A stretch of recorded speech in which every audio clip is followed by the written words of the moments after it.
pacto antinupcial. Você sabe o que é e quando será necessário realizá-lo? O meu nome é Isabela, eu sou advogada, especialista em sucessões, trabalho especificamente com inventários e planejamentos sucessórios.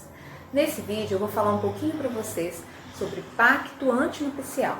Mas antes, dá uma mãozinha aí para o canal, curte, se inscreve. Agora bora lá para o conteúdo?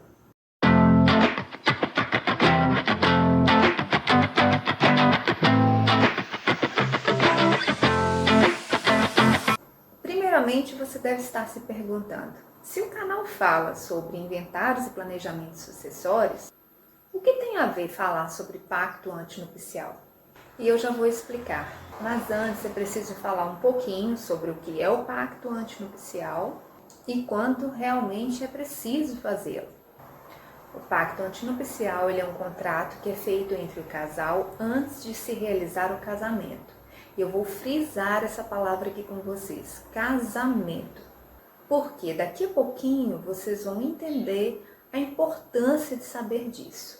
Neste contrato será estabelecido o regime de bens escolhido pelo casal e poderão também ser definidas as relações patrimoniais existentes entre eles. É possível ainda, considerando o enunciado 635 da 8ª Jornada de Direito Civil, colocar também nesse contrato direitos existenciais, ou seja, pode-se estabelecer ali tudo que for de livre estipulação das partes, desde que isso não fira a dignidade da pessoa humana. É possível fazer o pacto antinupcial em todas as hipóteses de regimes de bens, mas ele só não é obrigatório de ser realizado quando o regime de bens escolhido pelo casal for o regime de comunhão parcial de bens. Ou seja, este é o regime de bens que vigora atualmente e para ele não é preciso fazer nenhum pacto antinupcial. Entre as principais vantagens de se realizar o pacto antinupcial, eu destaco a possibilidade de minimizar conflitos entre o casal, evitando, em caso de divórcio ou sucessões, discussões judiciais longas e desgastantes que podem ocasionar perdas patrimoniais a ambos os envolvidos. Aqui vocês já podem perceber a importância que um documento desse pode vir a ter em caso de um possível inventário ou mesmo em caso de se realizar um planejamento sucessório. Bom, o casamento ele é realizado no cartório de registro civil e o pacto antinupcial ele é realizado no cartório de notas. E para aquelas pessoas que na data de realização do casamento possuem imóveis em seu nome, finalizado o casamento, é preciso levar esse pacto antinupcial para registro também no cartório de imóveis, para que esse documento também possa produzir efeitos perante a terceiros. Agora, prestem bastante atenção nisso.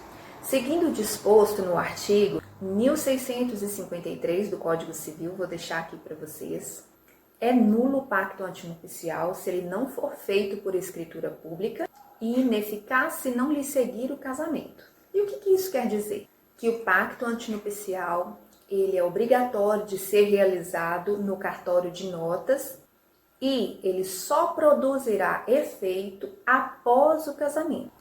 Sendo assim, se eu realizar esse contrato e acontecer alguma coisa e posteriormente eu resolver não me casar, esse contrato ele se torna sem efeito, ele se torna ineficaz. Outra coisa muito importante de ser dita: casamento e união estável, apesar de possuírem perante a lei uma relação equiparada, eles são institutos diferentes, portanto, são formalizados de maneira diferente.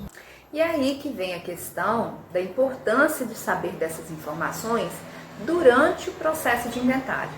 Atuando em processos de inventário, eu tenho me deparado com algumas situações de divergência de informações e exigência de alguns cartórios para realizar a escritura pública do inventário extrajudicial.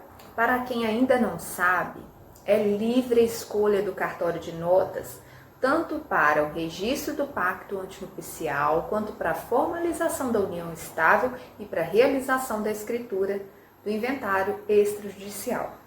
Mas o que acontece na prática? Quando o cartório faz a escritura pública de inventário, ele precisa qualificar, registrar neste documento as informações pessoais de todos os herdeiros. Exemplo, ele descreve e informa o número do RG, do CPF, informa filiação, data de nascimento, estado civil, profissão, entre outras coisas. E nós sabemos que é muito comum as pessoas hoje em dia viverem como um casal sem estarem casados. Ou seja, convivem em união estável, seja ela formalizada ou não. Alguns registram essa união, outros não. Mas eu sempre aconselho a fazer o registro da união estável. Eu já gravei vídeo aqui para vocês explicando sobre isso. Bom, mas o que acontece na prática? A pessoa casada terá o estado civil registrado como casada e a pessoa convivente em união estável, ela permanecerá com o estado civil como solteira. Porém, neste último caso, no registro da escritura de inventário, ela será identificada como solteira, convivente em união estável.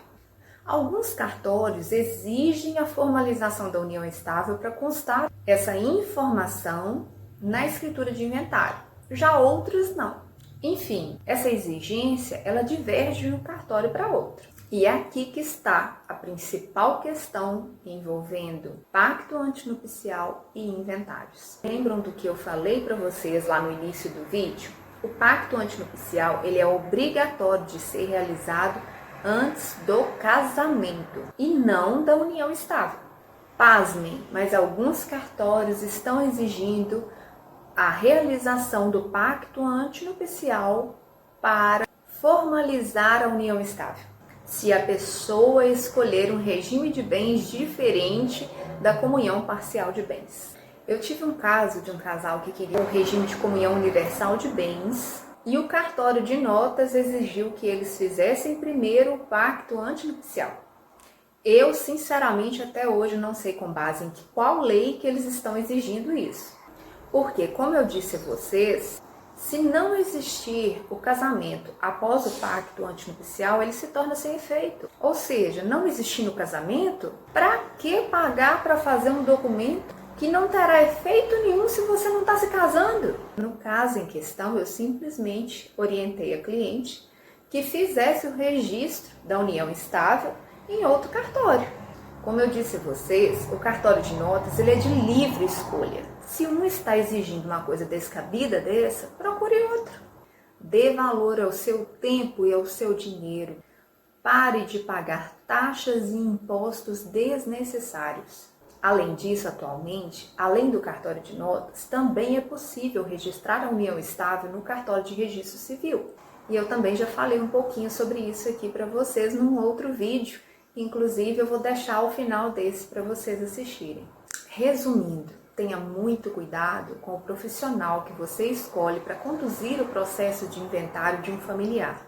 Porque pode até parecer bobagem, mas saber orientar o cliente quanto a todas essas minúcias que podem ocorrer no inventário, ao final pode fazer muita diferença. Sem dúvida, esses gastos desnecessários encarecerão ainda mais o processo de inventário, além de inclusive fazer com que ocorram atrasos no andamento do inventário por simples exigência de documentos que não são nem mesmo necessários. Gostou desse vídeo? Então curte, se inscreve para que eu possa produzir ainda mais conteúdos para você.